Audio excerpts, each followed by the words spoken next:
All right, guys, so I'm going to go over how to properly squat and not just techniques, but also warm-ups. So that's what I wanted to start with here. So general warm-up and everything else. You guys know how to foam roll and everything else. If I need to demonstrate that at any point in time, please comment, message, let me know, and I could do that. That's the only thing I'm not going to demonstrate here.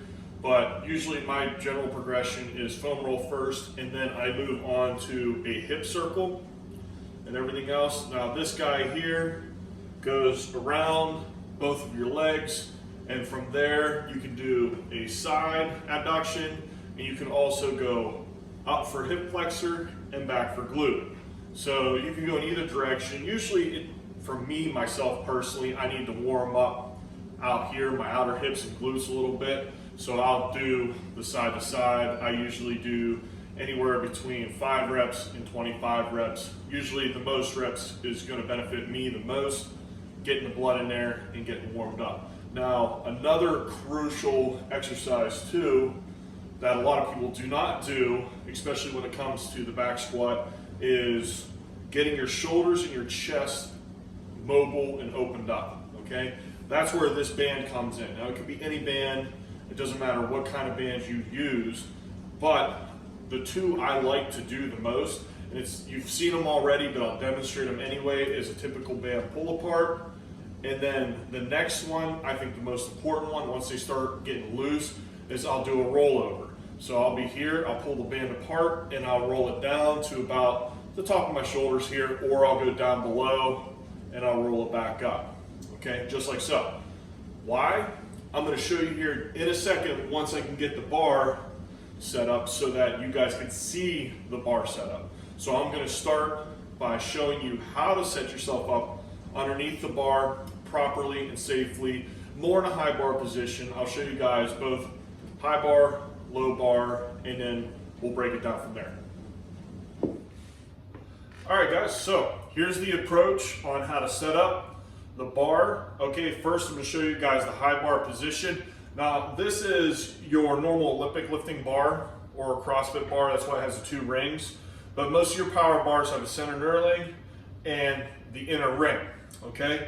Now, if I was setting up on the power bar, which genuinely I squat with, I do about ring finger here on the ring. From here, okay, I get just firm grip. I'm pushing into the rack, and then I will dig it into my traps like so, as you guys can see here, pointing my elbows down, and then I'll lift at the same time, putting the bar in a nice high bar position like so. Okay, now the next one is going to be the low bar position, which self-explanatory. It's going to be a little bit lower. Okay, I try to keep the same grip. Sometimes, depending on how open my chest is, if it's not that open, I'll have to go a little bit wider. I like to keep the narrower grip because it feels like I get better tension in my upper back. And if I can get those elbows pointing down and in line with my lats, I feel more stable in a stronger position. But we'll get to that here shortly. So with the low bar, I'm going to go below my traps, try to let it rest more on my lats and everything. So I'm going to be here, and I'm going to dig in like so. And you guys can see that I have the bar just underneath my traps, but I'm going to be hunched over a little bit more. You're not going to be able to be as vertical with this one, but what's nice about the low bar position is that you are going to shorten the range of motion.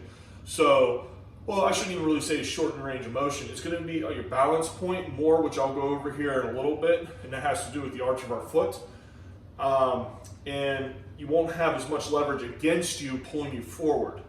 I like to do the high bar just because it's more comfortable for me. I used the low bar way back in the day, but that's a whole nother topic, and it was about a spinal injury and everything else. But I've worked on mobility. I've gotten back into the swing of things, we'll say. So I now feel better with a high bar, and it crosses over to other lifts better for me that help me progress. So depending on the athlete, okay, knowing when you should high bar and when you should low bar really depends on your mobility. Okay, and then from there, the length of your torso, the length of your femurs, and everything else too, which I'll go over shortly here and whatnot. But let me go ahead and show you guys from the side.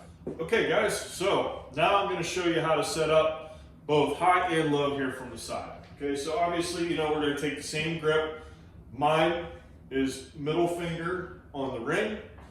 I like to come in, you know, I'm pushing the bar into the rack. I like to set it right on top of my traps, like so, okay? So I'm in a nice upright position right here. As you guys can see, the bar is resting on my traps and everything else. So then that way it's comfortable, it's balanced, and I'm ready to go. One thing you guys don't want to do is, and I'll roll it up, do not have the bar on your neck and spine. As you can see, it's already pulling me forward. It's only 45 pounds, but it's already uncomfortable, okay? That is a big do not do in the squat. So for any of you out there looking to do the squat for the first time, try to have this rest on your traps, on the muscle, the meat of your back, okay? But now let me show you guys the low bar position here from the side. Same grip here, okay? So my middle finger's on the ring. From here, I like to shimmy her on down. And as you guys can tell, she is resting here on my lats. And I'm trying to be more upright, but naturally you're gonna be more hunched over. Because if I'm super upright, the only thing that's really holding on to that weight is my arms. So the more upright you're gonna be, the chance of the bar sliding down is greater. But yet again, you're gonna have a better balance point, less leverage pulling you forward as if you were gonna high bar. So that's where the low bar comes in. You'll see a lot of professional powerlifters use the low bar position, okay? But there's also a lot of great lifters out there that use the high bar as well. Comes down to leverages, it comes down to preferences, and speaking of the leverages, if you have longer femurs and a shorter torso, generally you like to do the low bar position. Just because, you know, it just the way you want to squat, and I'm going to show you guys that here in a little bit, because right now I'm showing you the upper body portion, you're going to have more of a bend. So a lot of you out there are watching videos, and a lot of coaches will say, oh, you have to be vertical, you have to be vertical, big chest, big chest. No, that isn't the case at all. So when you unrack the bar, you actually want your head in a neutral position. So I'm going to line up with the bar. I'll show you guys again here from the high bar, okay? When I get into my position here, I dig in, I have my head in a neutral position, okay? So I actually start by looking down at the ground at about a 45-degree angle. And then once I get that in a position, you know, sometimes I'll look up, but a lot of the time I'm not doing that until my actual press. And I'll show you and tell you guys why I do just that, okay? But that is the side position. The next thing I want to go over is how you're going to place your feet, how it should look, and then the proper wear that you guys should have, and you don't have to, but to perform the squat. So let me go ahead and demonstrate. Okay, you guys, so the awkward angle of my feet. When you want to set up, you don't want your toes real tight and in like this, okay? You guys are going to want to make sure that your toes are more spread out, like so, and then I'm digging in, okay? So in a sense, you want to be turning this foot inward, okay? Even though I'm out here and I got lots of space, I want to pretend that I'm taking my foot and I'm spinning it like so. So I get set up, and then as I dig in, everything's locked into place. My feet have a grip on the floor, and then from here, I'm going to have a stronger and more balanced position, okay? So again, all right, nice wide base. And then I'm going to take both my feet here and I'm going to turn them in. Even though you see my knees want to do this, you don't want to do that. I'm just over exaggerating, okay? Because ideally my knees are going to point out. I'll get to that shortly. But for right now, it's an emphasis to turn that foot, get a big grip, cover as much surface area so that you're pushing the floor in a downward motion to be able to press with the squat, okay? Now let me show you the proper footwear and knee protection that you guys will need. Okay, you guys, so proper footwear and proper knee protection for the squat. Do you need them? No. I press or preferably lift in Olympic lifting shoes. A lot of people, I would say it would be more beneficial, especially if you're new, to squat in bare feet or a flat shoe, like a Chuck or something like that. Now, I don't have a flat shoe to demonstrate, but I do have my Olympic shoe here. Okay, so you see it has about a 3/4 inch heel raise to it. That's just so you get more quad activation in the squat. I feel stronger using my quads a little bit more. So I prefer the Olympic lifting shoe. Lifting in a flat does benefit me. More hamstring, more glute activation, and everything else. So I should and do flat work and barefoot work as well, okay? I'll do that a lot with my accessory stuff, but my preference is the Olympic shoe. Now, here is the knee sleeve, okay? So these obviously go around the knees. Do you need them? No. I wear them because I tend to have tendonitis or a runner's knee quite a bit. And that's just because of my profession and everything else, being on the ground, standing up, on the ground, standing up all day, every day. So I will tend to get a little bit of tendonitis. This keeps me feeling warm and loose in my knee. So it keeps the heat in there. It keeps a little bit of pressure on the knee, makes it feel comfortable, makes it feel strong, okay? Now, let me show you guys the weightlifting belt. Okay, guys, so now the weightlifting belts. I have two different belts that I'll use. One I actually like with the squat the most is my lever belt. So with this guy, I mean, it's pretty simple. You know, it's just a lever. So you hook her in, okay? And then you'll flip your lever like so. So just to show you guys here, I would usually put my belt right about where my belly button is. So like the bottom here, right about where my belly button is. From here, we hook that, we flip the lever, we're good to go, okay? So that's how this one works. Now the other one, very same thing, okay? This one's just a single prong, okay, which is just the one here, all right? And if I were to put it on the same way, it is just above my belly button, like so. Okay, and then when we put this on, now I'm gonna lightly put it on here, okay? It's not like I'm gonna go crazy with it. What you wanna do is take a deep breath in, and then push against this belt. And if I push against that belt real hard, that braces my core and it's gonna put me in a much stronger and safer position, okay? So that's why we like to use the weightlifting belt as another safety tool for the squat. Now, if you guys have been following me, you know, I've been lifting beltless as much as possible. I think for new weightlifters, new young athletes, it's more beneficial to train beltless, okay? This is your natural belt. You need to be able to take that breath. You need to be able to brace your core like you're getting punched so that you are stable and in the correct position. Because what happens, and I've done it, we get too dependent on this belt to do too much work. Where in reality, we should be bracing with our core and we should be able to lift just fine in the same amount of weight without the belt. The belt now becomes a tool. So if I am going 90% to 100%, I'm lifting in a meet, whatever, this guy right here is gonna help me stabilize more weight and lift safely. So it is a safety tool. I think it only should be used and brought out when it's time for safer lifting. Okay, so you're lifting heavier, all right? We'll say 90 to 100%. You're reaching PR territory. This is a good safety tool to help you guys lift and perform the weight safely, okay? Now, I think it is time to show you guys how to properly descend and everything into squat, both high and low bar position. Let me go ahead and show you guys. Now it's time to put everything together here.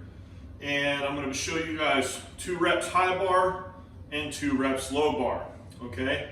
Now, the big question is, are you squatting deep enough, okay? And I'm gonna show you guys that, and I'll go over here briefly, okay? So let me show you a proper squat of both high and low. So as you guys know, we're gonna set up. I'm right on my traps, okay? I'm gonna take this stance about shoulder width apart, all right? That is a comfortable athletic position for me. And now what I wanna do is kind of load into my knees a little bit, okay? That doesn't mean I'm like pushing forward with my knees. I'm loading into my knees. You kind of see how they're just like in a soft position, so that's loading my knees, and then I'm gonna break my hips down and back. So I load into my knees, break my hips down and back, and I'm gonna drop nice and low, push to the floor, and drive up. As you guys can see, and I'm gonna show one more rep here and then I'll explain. So take a nice deep breath in, and up, okay? Just like so. So that's normal squat. Elbows were pointed down. My feet, as I showed you guys, are big, wide, and braced and turning into the floor. And from there, I'm able to push the floor down. So one of my cues I like to tell myself is I'm pushing the earth down, okay? So I'm pushing it down and standing up at the same time. And what I'm doing is pushing and driving, not just with my feet, but I'm using my quads, my glutes, my hamstrings, and my back, okay?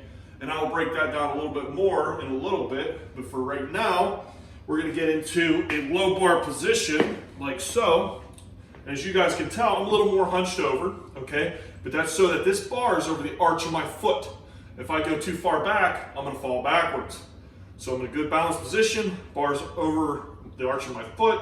From here, I'm loading my knees, like so, breaking the hips back, and here we go. So breaking the hips back and down, drive it up. One more time, like so, and drive it up, okay? What's nice about the low bar is now I don't have as much leverage pulling me forward, and as long as I have the mobility to keep the bar in the arch of my foot, both in high bar and low bar, you are in a good balanced position. But let's go ahead and move on to the side view, and then I'll break it down further. Okay guys, so now I'm going to show you the side view, but before I show you and break down each step to progress into our depth, how do I know if I'm hitting depth? Okay, so this is the biggest one in the squat. How do I know if I'm getting low enough? Okay, a lot of people in the squat think they're getting low enough when they're squatting to here. Why do we have bad knees in the squat? Well, there's a lot to it. There's more than just lifting heavy, but you know, proper mobility, or improper mobility, sorry, and not enough proper lifting form. So why am I giving all this information? It is so that you guys can see what a proper squat is to the best of my ability. So then that way you have strong knees, ankles, hips, shoulders, and everything else. This lift is the best full body exercise you are going to do, okay? But back to the parallel topic, what I want to do is get the top of my thigh nice and flat to the floor.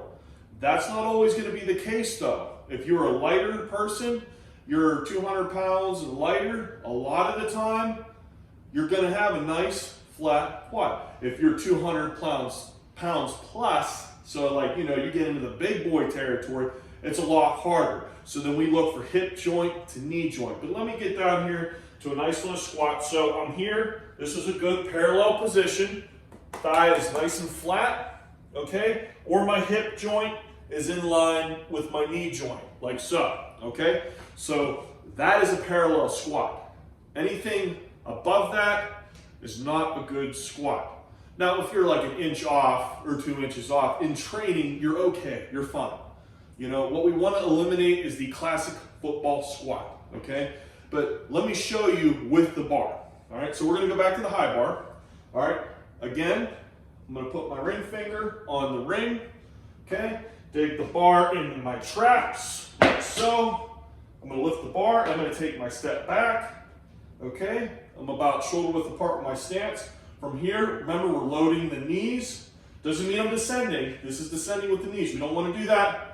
Again, I'm loading with the knees, and I'm able to do so when my feet are flat and my toes are taking up as much surface area as possible, covering as much surface area as possible, being grounded. Okay, so I'm in a nice, strong, balanced position.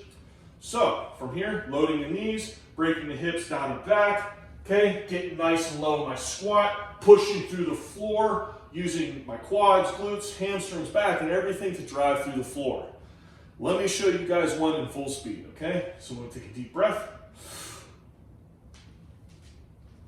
Boom, just like so. One in full speed, all right? So as you guys can see, getting nice and low in the squat. It is not gonna hurt your knees. It's not gonna hurt your back, okay? This is the best exercise for them, if lifted properly. But that's why we have the video here. So let me show you guys a low bar. Okay, so we're gonna dig that bar in nice and low. We're on my lats, about same stance. As you guys can tell, I'm a little more hunched forward now. You can definitely see that from the side. And from here, I'm still in a good balance position over the arch of my foot. Same thing, we're gonna load the knees and then break the hips down and back. So load the knees, break them down and back. Okay, nice and low, driving it up. Elbows still pointing down. And we're gonna show you guys one in full speed, okay? So big air. Just like so, okay? I know that bar was slightly sliding up my back, but empty bar, kind of hard for me to hold into place, especially being tight in my chest, shoulders, and so on, okay? But this side view here is gonna be the best view you are gonna get of the squat. If you guys can backtrack a little bit, see this bar was in line with the arch of my foot, both in the high and the low bar position. That is my balance point, okay? If this bar goes too far forward, guess where you're going? Forward. If this bar goes too far backwards, guess where you're going? Backwards. So we want it in a balanced position, okay? Is it gonna be absolutely perfect every single time? Most likely not, but our goal is perfection. So we break it down, we watch video, and we learn, and we try to perfect, okay? So that bar stays in my balanced position, okay?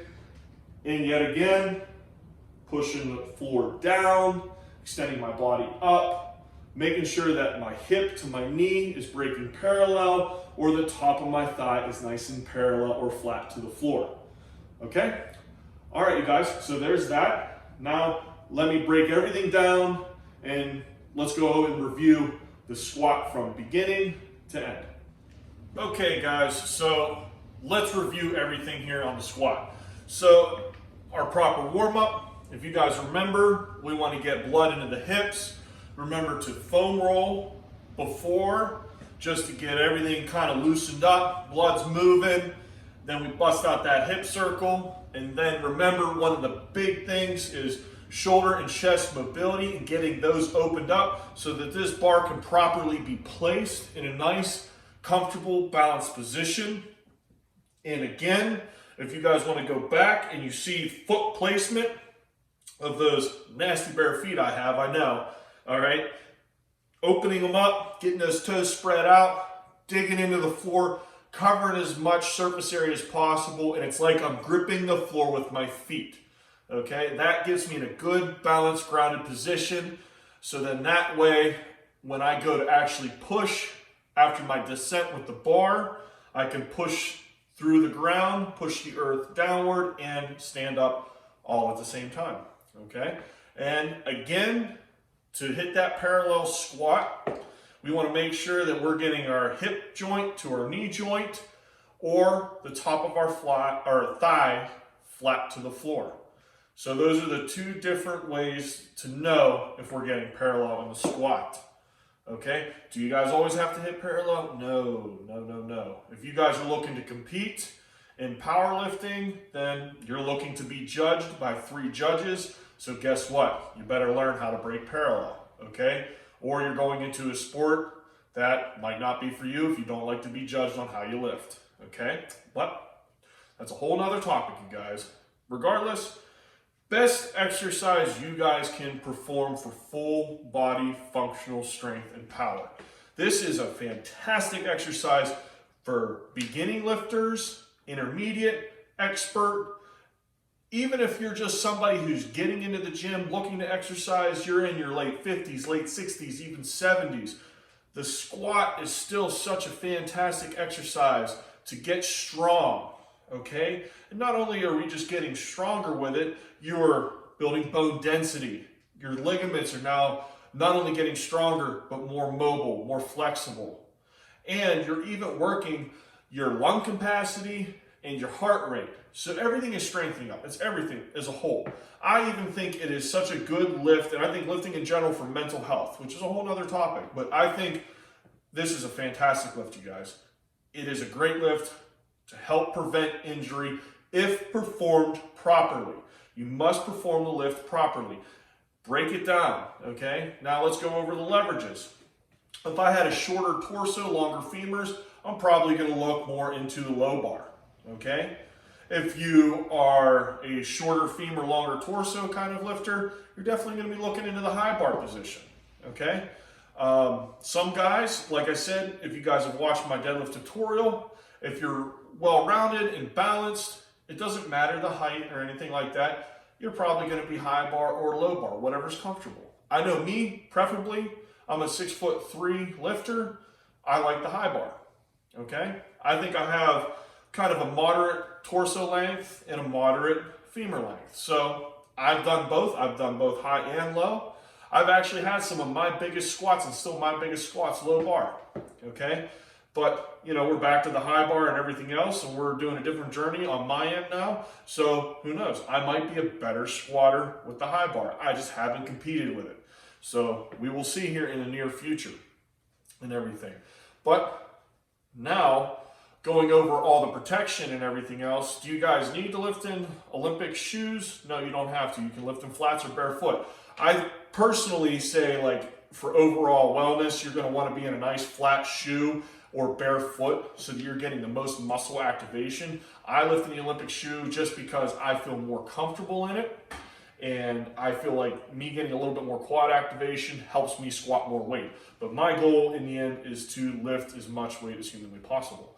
And then we have the knee sleeves, okay? Those are gonna help keep compression on your knees, warmth in the knees, and stability in the knee. So do you have to lift with them? No, you don't have to at all.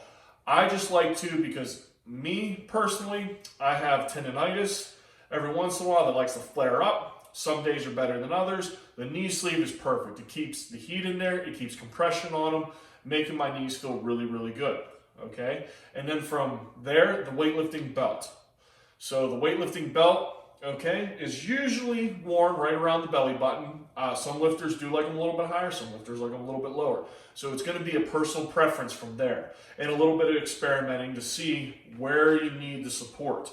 But let's remember, the belt is a tool for maximal effort. Let's not get dependent on the belt, okay? I think for new lifters and any beginner really should be beltless. For you athletes out there, I think you should be beltless. You need a strong core. You need to learn how to brace with the core, okay? Especially if you're playing an impact sport like football, like hockey, like rugby and all that. You need a good, strong core. You need to be able to brace for impact, okay? So training without the belt, I think, would be most beneficial. But if you feel that you need the belt, obviously wear the belt. And then from there, make sure you guys are hitting proper depth, okay? If you're a few inches off in training, not a huge deal, not a big deal at all. What we want to avoid is the quarter and half squat, okay? That actually will do more damage than good, okay? So you're going to harm yourself by doing improper squat form. So just imagine this, okay? Let's say you can squat 300 pounds, but you're only squatting it about half the distance, okay? And you're like, wow, that was easy. I could do 400 pounds. You go and you load the bar up 400 pounds. Now you happen to go a little bit lower, all right? A little bit lower than you're used to. And then from there, because of muscular imbalances, because of tightness, that's when injury occurs. And then it's a missed lift. And then you get frustrated. You're like, that makes no sense. I don't understand. Well, it's because you're not lifting properly. So a lot of us as athletes and lifters have to put that ego aside. Okay, yeah, you're probably going to lift less weight at first, fixing your squat form, but you are going to have so much more longevity in the weight room and in life with lifting in general, whether it's competitively or recreationally, doing proper lifting form. I personally want longevity. I want to be able to do this the rest of my life. So I have to make sure that I'm lifting properly. And if we have to suppress that ego in order to do so, so be it. You are going to be a better person and a better lifter because of it. Okay? But that is the basics to the squat, you guys. There's a lot of cues I didn't go over. This is already a long video and everything else. Later down the road, I'll probably get more into breathing techniques and more into stances and more into everything else. But it would be like an hour-long video if I really broke it down. So what I tried to do was break it down to the very, very basics of the squat and basic leverages, keeping it simple. Don't want to overwhelm anybody out there. I want anybody to be able to look at this and be able to be like, oh, I can perform the squat because I saw this video, okay? So, to close this video, mobility is key as well. Got to focus on stretching after every single workout, okay? Do not do static stretches beforehand, do dynamic. That's where the foam roller comes in. That's more dynamic and everything else. You know, walking lunges, hip circles, band work, all dynamic. That's good stuff, okay? Mobility is key. If you have tightness and muscular imbalances, injury will occur.